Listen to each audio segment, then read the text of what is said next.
할렐루야! 하나님의 크신 사랑이 이 새벽에 우리 가운데 가득한 줄 믿습니다. 오늘 우리는 요한복음 16장 32절로 33절의 본문을 통하여 담대함과 평안이라는 제목으로 하나님의 말씀을 함께 나누도록 하겠습니다. 우리는 계속해서 예수님의 고별 설교를 묵상하고 있습니다.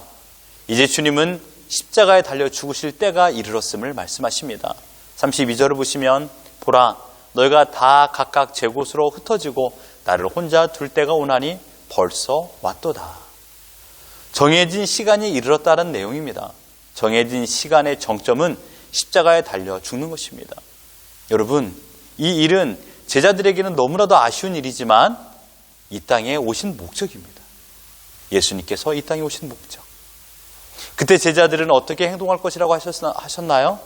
예수님을 버리고 각각 제 곳으로 도망갈 것이다 라고 했습니다. 주님 곁에 남은 제자는 없습니다. 그토록 주님을 떠나지 않겠다라고 말했던 제자들이었습니다. 심지어 모두가 주님을 떠나도 나는 결코 떠나지 않겠다라고 장담했던 베드로는 자신의 말과는 반대로 3번이나 예수님을 모른다고 배반했습니다. 이것이 인간의 실체입니다. 인간은 매우 연약한 존재입니다. 주님 곁을 떠난 이유는 단 한 가지입니다. 죽음에 대한 두려움이었습니다. 분명 이때만 해도 제자들은 주님과 함께 죽을지언정 결코 떠나지 않겠다라고 다짐했었습니다. 하지만 실제적인 상황에 이르렀을 때에는 가장 비참한 모습으로 주님 곁을 떠났습니다. 로마 군병들과 유대 종교 지도자들의 살기 가득한 모습을 봤기 때문입니다. 그것도 아주 은밀한 장소, 그러니까 예수님과 제자들 아주 소수의 사람들만 아는 그곳까지 칼과 뭉치를 들고 찾아온 군병들이었기 때문입니다. 이런 비밀스러운 장소를 안다라면 자신들의 신상은 모조리 파악되었다라고 생각했고 그로 인해서 앞다퉈 도망가 버린 것입니다. 이제 주님 곁에는 아무도 남지 않았습니다. 하지만 32절 하반절을 보십시오. 내가 혼자 있는 것이 아니라 아버지께서 나와 함께 계시느니라. 다 모두가 떠났습니다. 그런데 혼자 있지 않다라고 주님께서 말씀하십니다. 누군가가 나와 함께하고 있다라고 말했습니다. 예수님과 함께 계신 분이 누굽니까? 아버지 하나님이십니다. 예수님 곁에는 언제나 하나님 아버지께서 함께 계셨습니다. 여기에서 함께 계시다라는 메트 에스티는요, 지속적인 상태를 나타내는 말입니다. 하나님은 예수님과 처음부터 끝까지 함께 계셨습니다. 여기서 말하는 처음이라는 것은 창세 전부터를 의미합니다. 이 땅에 육신 하셨을 때에도 하나님은 언제나 예수님과 함께 하셨습니다. 수많은 기적을 베푸셨을 때에도 하나님은 함께 하셨습니다. 이는 내 사랑하는 아들이요 내 기뻐하는 자라라는 하나님의 말씀을 기억나십니까? 하나님께서 함께 하심의 결과가 33절입니다. 이것을 너에게 이르는 것은 너희로 내 안에서 평안을 누리게 하려 함이라. 세상에서 너희가 환난을 당하나 담대하라. 내가 세상을 이겨노라. 세상을 이기신 예수님이십니다.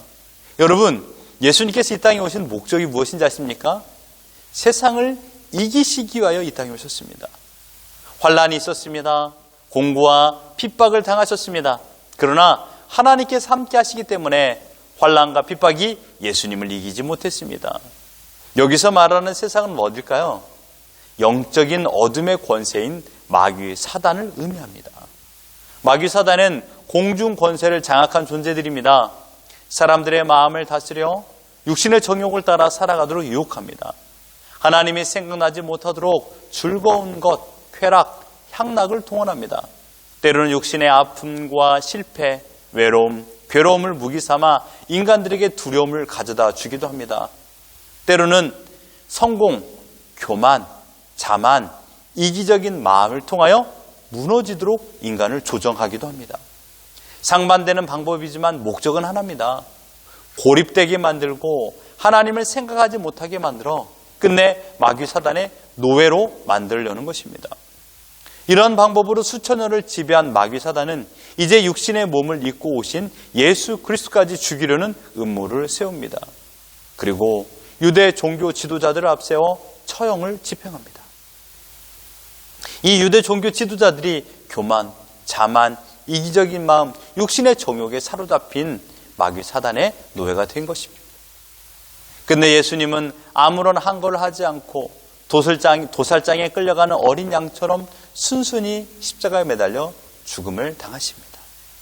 마귀 사단은 자신들이 이겼다고 축제를 벌였습니다.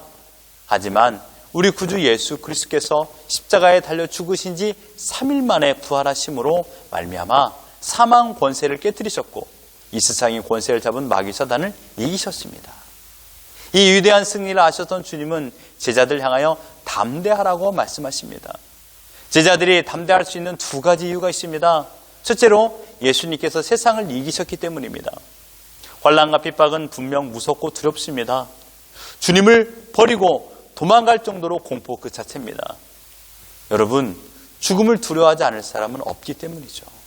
하지만 예수님께서 세상을 이기신 것을 믿는다면 우리는 결코 세상을 두려워할 이유가 없습니다. 그래서 제자들이 담대할 수 있었던 것입니다. 두 번째 이유는 하나님께서 함께 하시기 때문입니다. 파라클레토스, 보혜사 성령님께서 이 땅에 오심으로 말미암아 항상 제자들과 함께 하신다고 했습니다. 하나님께서 함께 하심으로 담대할 수 있습니다. 그 결과가 평안입니다. 이것이 오늘 본문의 전반적인 내용입니다. 사랑하는 성도 여러분, 우리가 사는 현재의 삶은 분명 핍박과 환난이 존재합니다. 개인에 찾아오는 어려움들은 분명히 있습니다. 또한 자신의 실수로 인한 어려움도 발생합니다. 그로 인해 스트레스를 받고 마음에 무거움이 발생하죠. 순간의 잘못된 선택으로 인하여 일어난 문제는 계속해서 우리의 마음을 아프게 합니다. 크고 작은 환난으로 불편한 삶을 살게 되죠. 그런데 우리 주님은 담대함과 평안을 누리라고 하십니다. 왜 그렇습니까? 두려움과 불안의 근본적인 원인인 죽음을 이기셨기 때문입니다. 담대함과 평안은 인간이 소망하고 있는 최고의 선물입니다. 여러분, 평안이 무엇입니까? 흔들리지 않는 마음입니다. 흔들리지 않고 이 세상을 살아가는 것이죠. 그러므로 담대함과 평안은 인간이 소망하는 최고의 선물, 누구나 소유하고 싶은 가장 큰 요소라는 것입니다. 하지만 우리의 의지나 결단으로 담대함과 평안을 누릴 수 있는 것은 아닙니다. 담대할 수 있는 근거, 평안할 수 있는 근거를 알고 또한 그 근거를 믿지 않는다면 헛된 담대함과 헛된 평안일 뿐입니다. 우리가 담대할 수 있는 근거와 우리가 평안할 수 있는 근거는 부활하신 예수 그리스도를 알고 믿기 때문입니다. 여러분 생각해 보십시오. 예수님을 알고 예수님을 믿는 것, 이것이 인간적인 의지로 가능한 겁니까? 아닙니다. 보혜사 성령님의 사역하심을 통하여서 우리가 예수님을 알고 예수님을 믿는 것입니다. 그러므로 인하여 보혜사 성령님께서 항상 내 마음에 거하고 있는 한 우리는 담대함과 평안을 가지고 살 수 있다는 것입니다. 이 세상 임금인 마귀 사단은 지금도 자신들이 동원할 수 있는 최고의 수단을 통하여 담대함과 평안을 빼앗아 가려 합니다. 세상적인 재미거리로 담대함과 평안을 대체하려 합니다. 내가 즐겁고요, 내가 재미나는 것을 통해서 평안을 누리도록 유혹합니다. 아, 이것이 평안이구나 라고 생각하게끔 하죠. 그러나 여러분, 그런 평안은요, 가짜 평안입니다. 왜 그렇습니까? 그것은 유한하기 때문입니다. 그러나 주님은요, 지속적으로 우리에게 말합니다. 너가 평안할 수 있다. 어떻게 해요? 내 안에 거함으로 인하여, 예수 그리스도 안에 거함으로 인하여 평안할 수 있다라고 말하고 있습니다. 여러분의 마음을 지금 마귀 사단에게 빼앗기지 마십시오. 여러분이 지금 두려움과 불안 속에 있다라면 그 순간은 세상을 이기신 주님 안에 거하고 있지 않다라는 증거입니다. 나와 함께 하신 하나님은 세상보다 크십니다. 나와 함께 하신 하나님은 세상보다 강하십니다. 하나님을 확신하지 않으면 마귀 사탄은 더 강력한 힘을 발휘하여 두려움과 불안과 염려로 우리를 끌어당깁니다.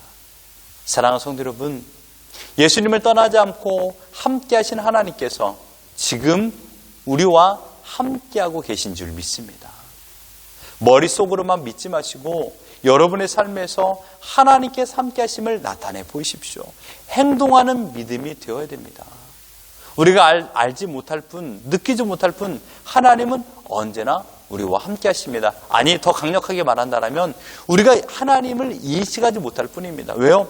우리의 머릿속, 우리의 마음속은 세상 것으로 가득 차 있기 때문입니다. 우리가 두려워하고 불안의 모습을 하나님은 원하지 않습니다. 담대함과 평안을 주시기 위하여 예수님께서 죽으셨건만 우리는 또다시 두려움과 불안으로 되돌아 살아가는 삶을 살 때가 너무도 많습니다.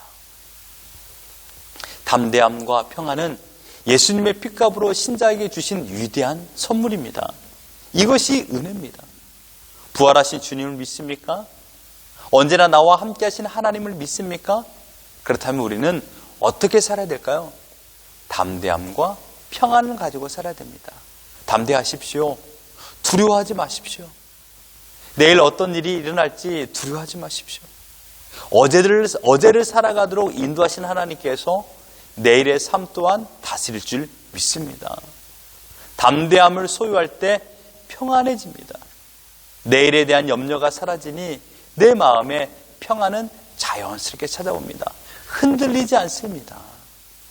아침 안개가 가득했지만 아침 태양이 떠오르면 안개는 사라집니다. 내 마음의 불안은 내가 스스로 사라지게 할 수 없습니다.